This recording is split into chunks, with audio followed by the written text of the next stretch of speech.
Ben səni bir dəfə yaralamadım.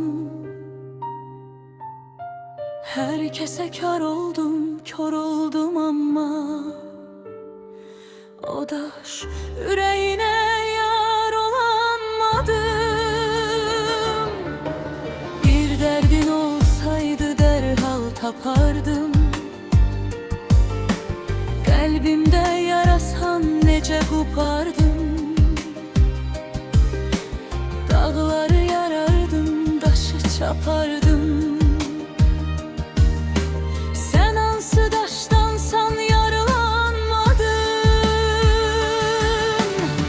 Ömrümü illerimi boşaltışen acı hakikat, sen gözümden daşan yılana sarılar denize düşen.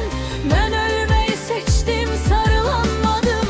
Ömrümü illerimi boşaltışen acı hakikat, sen gözümden daşan yılana sarılar denize düşen.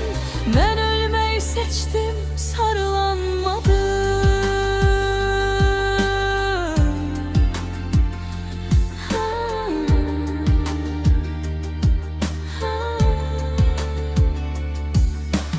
En güzel çağımı yerlere verdin.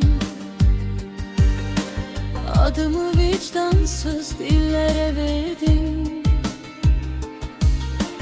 Dupduru çeşmemi sellere verdin. Bir daha durulanmadım. Ömrümü illerimi boşaltışen acı hakikat, sen gözümden daşan